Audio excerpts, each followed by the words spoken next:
It's time. It's time. It's podcast time. That's right. Welcome to another episode of Superhero Deep Dive. That was my Vader impersonation, which was probably really bad, but it is very fitting for this episode. So let me get my normal disclaimers. We'll get through this and it'll be great. All right. So the information is pulled from different sources across the internet and may or may not be completely complete, but they do give a really good insight on the current superhero. Also, my Instagram and Twitter is Super Deep Dive. I also have it on Twitch, but I never use it. Make sure you use the hashtag Superhero Deep Dive. If you are listening on Outworld Fleet Radio, or if you are interested on listening to me on Outworld Fleet Radio, I am aired every Tuesday and Thursday throughout the day, and their website is www.un-con-conventional.com/radio. Let's see here. Also, you can email me directly at b4itall, so b4itall at yahoo.com. And if you are interested in watching me on YouTube, I run slideshows of this podcast. So you get a chance to see the heroes that we're talking about. That's under Superhero Deep Dive, and comment, like, subscribe, share. Help me grow the channel. If I can get to 500,000 or not 500,000. Well, I would like that, but if I can get to 500 subscribers, I will do a giveaway, and then the next milestone will be 1,000. So let's do it to it. All right, guys. This week I am covering Pantha. She is a very little known and very little written about DC superhero. There's just not a lot of information on her. So this is going to be fun. Her real name is Rosabelle Mendez. And Pantha was a cat-like member of one of the incarnations of the Teen Titans. Now, during her time with the Titans, she had no knowledge as to her origins, whether she was a woman or a female Panther before the Wildebeest Society mutated her. But tragically, her ultimately fruitless search led her to many dead ends. The significance of her designation as X-24 was also never revealed. Now, I do think it's funny that she was part of some kind of mutation program and labeled X-24 when Wolverine's quote-unquote daughter, Laura, was X-23. I do believe Pantha came first, but that's just really interesting, isn't it? I'm just saying. Makes me wonder if they were somehow connected. You know, I mean, they're of course cross different universes, but if one gained influence over the other, or what. But while many of the other Titans were close friends, Pantha went out of her way to alienate herself from the team. Pantha was overtly hostile towards her teammates, often ridiculing and berating them. But despite her attitude, her feral abilities made her a valuable asset to the team. That sucks. That just sucks. I'm sorry. I don't have anything else to say. That sucks. Alright, to her initial frustration, Pantha was adopted as a surrogate mother by baby wildebeest. She did not like this at first, often making references to the grisly ways the child could perish. She does work with him when need be, such as when the Titans helped in a counterattack on murderous aliens in the Bloodlines crossover. She eventually takes responsibility for his care when she left the Titans, with Red Star forming a family. Pantha and her teammates were almost stars of a children's cartoon series, but the deal fell apart. She is part of a multi-hero effort to investigate and destroy alien parasites murdering people all across the planet. Later, she wakes up with her old allies when Cyborg, now with an entirely new level of power, threatens the entire Earth. The Justice League of America showed up and also,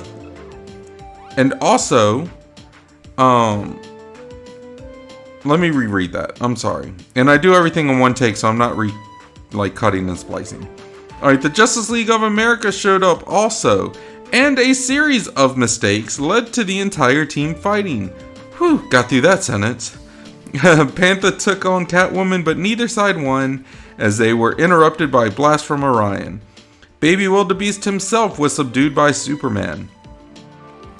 Now, during the Infinite Crisis storyline, she joins with other teams of Titans, along with a new Doom Patrol and Justice Society of America.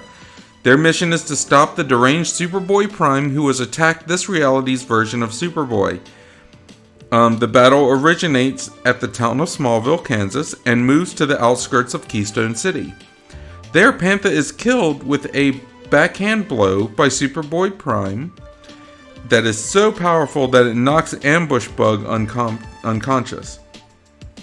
Superboy Prime instantly claims he didn't mean to do it, but in the next few moments he kills Baby Wildebeest and attacks Red Star with freezing breath. Red Star survives his injuries though. And in the Blackest Night Titans crossover, Pantha was reanimated as a member of the Black Lanterns, ready to attack the Titans. However, her body is soon destroyed by a burst of white light emanating from Dawn Granger, who was Dove. So, see, like, her powers, or her history is just one stumbling block after another, really. I mean, they just really didn't care about the character. Like, you can see, they didn't bother delving into her past. They made her unlikable. She was on the team for her powers. You know, I mean, they tried to show growth, but they just stopped. But let's get into her powers. So Pantha's human panther physiology gave her superhuman strength, speed, and agility, as well as heightened senses such as hearing, smelling, and night vision, enhanced reflexes, and retractable claws on her hands and feet. And fun facts. Pantha debuts in the Teen Titans episode Calling All Titans. This version is a professional wrestler given the visage of a popular female luchador called a luchadora. It is mentioned that she was a friend of Wildebeest, which is a nod to their comic selves in which Pantha is Baby Wildebeest's mother. Cyborg met her at a wrestling ring and made her an honorary Titan. She was then attacked by Adonis and Atlas, whom were sent by the Brotherhood of Evil, but defeats them both. Pantha joined the team of Beast Boy, Moss, Harold, and Jericho to launch an assault on the Brotherhood of Evil's main headquarters, and then took part in the final battle against the various supervillains assembled by the Brotherhood of Evil.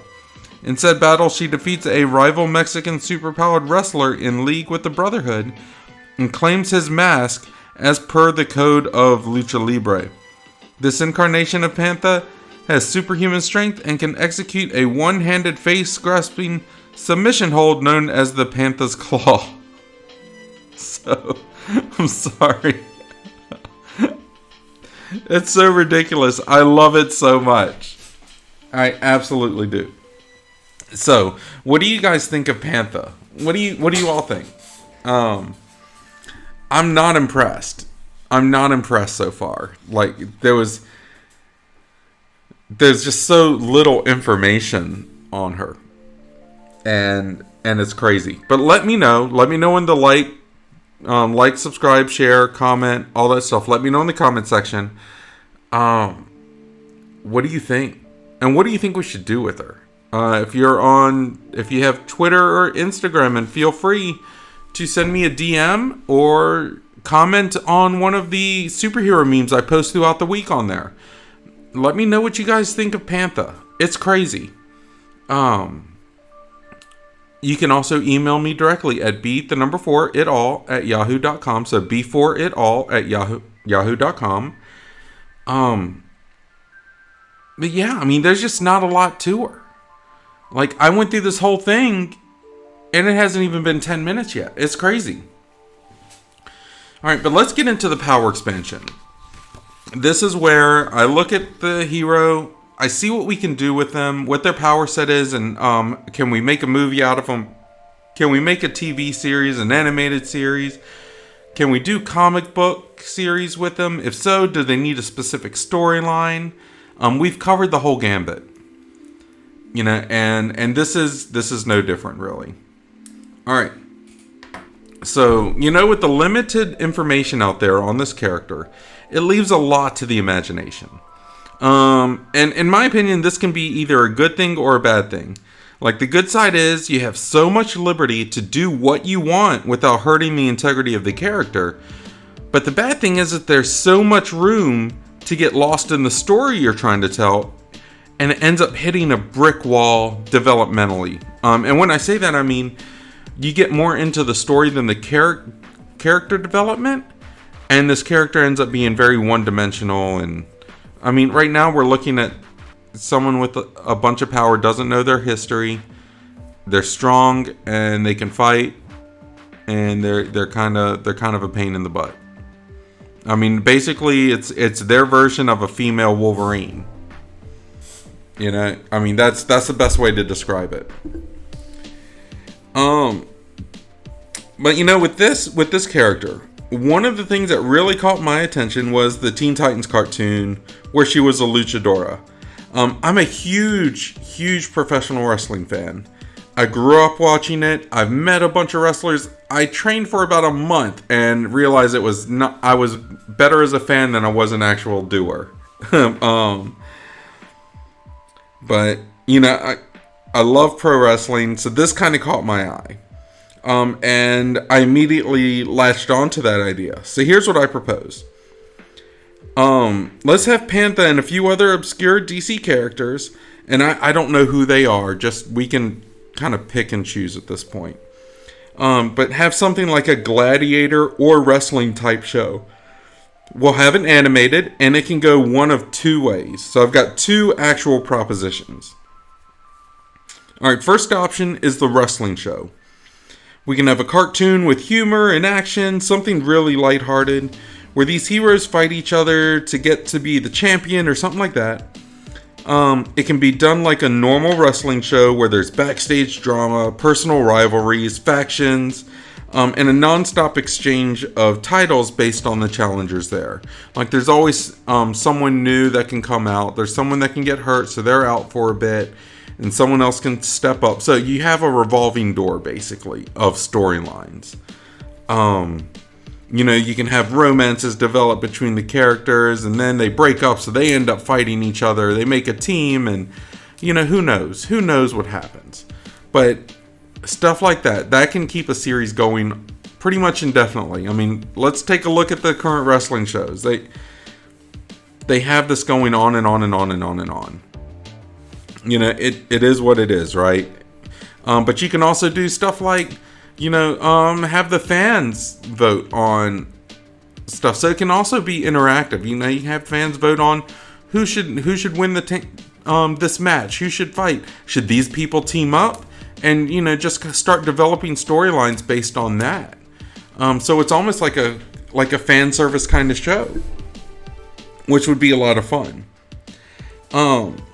But the second is a little bit darker. It's a gladiator style series, where it'd be a little bit more serious. But in it, we can have Pantha and other heroes having to fight each other, like in an arena, for some shady boss or whoever, like the Brotherhood of Evil, Hive, whatever, you know, stuff like that. Inner Gang, I don't know, whatever bad guy group or bad faction that DC wants to put in there. But then they have to organize an uprising to overtake it and gain their freedom. This would involve fighting to get over their own fears, or fighting. They'd have to get over their own fears, their personal hangups, their pride, and whatever drama there might be between the characters. Basically, we're taking the movie Gladiator and we're taking the show, the Star Show Spartacus, without all the nudity, because we don't need that in something that kids might watch. Don't corrupt our superheroes like that. But you know, it gives us a lot of room there. But that's definitely going to be finite. You know, there's got to be an ending somewhere with that. But you know, the thing with that is, because it'd be a little bit more serious tone, you can actually delve into the characters a little bit more and have it be more substantial. Now, these kind of series could revitalize a whole new group of characters, and it could open doors for fans and even gain new series based on those characters. Simply because you're giving them more dimensions to show and what they can do and what kind of personalities they have. So like, let's take Pantha for example. Let's have her be in either one. But let's have her show some personality. Let's have her show stuff she can do with her powers. Maybe there's some unique application that she can have with it. And in turn, what if, I'm just saying what if the fans latch on to that character? Then she can get a new comic series where they actually go into better, more storytelling aspect of her. What if she becomes popular enough from that to get like a CW series or a cameo in one of the DC movies? There's lots of room to build up from, but right now, there's just so much blank space. Like, one of the things I like about obscure characters is that there's usually a foundation that we can build on, and then whatever we build from there can grow. This character, I don't even feel has a good foundation. So we need to work basically from the bottom up, but we already have someone that's in the universe that can, that we can work with. So that's all I can really think of. I'm sorry, I know I got an email about last week's episode saying it was a bit short. And I'm sorry that this one is a bit short as well. But I'm hitting some really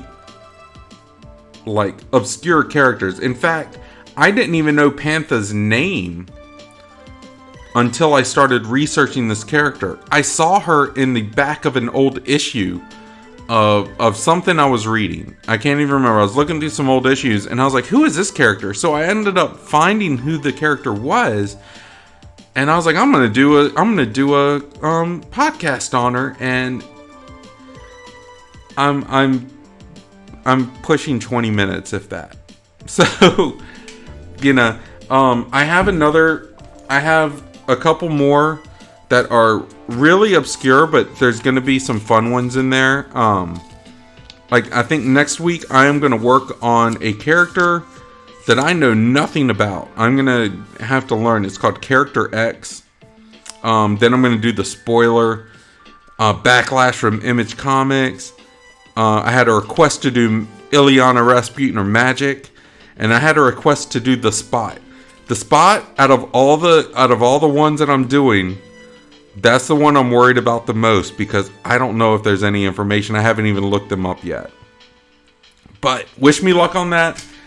Guys, I'm going to head out from here. Like I said, comment, like, subscribe, share. Let me know what you think. If you have requests for future episodes, let me know, because I do respond to everything. Even if it's just a like, I do respond to everything. Help me grow the channel. Send me email. Comment on the memes that I post for superhero stuff. I don't know. Just help me out. Help me grow. Help me be better than I was. You can catch me on Instagram and Twitter under superdeepdive. Use the hashtag superherodeepdive. You can catch me on YouTube under superherodeepdive. You can catch me every Tuesday and Thursday throughout the day on Outward Fleet Radio, and their website once again is www.un-con-ventional.com/radio. And you can email me directly at b4itall, so b4itall@yahoo.com. Whew. Alright guys, I'm going to head out. I hope everyone is blessed. I hope everyone is happy. I hope everyone is safe. I hope everyone is smart. But if you're not being smart, don't get caught. I'll see you later. Bye-bye.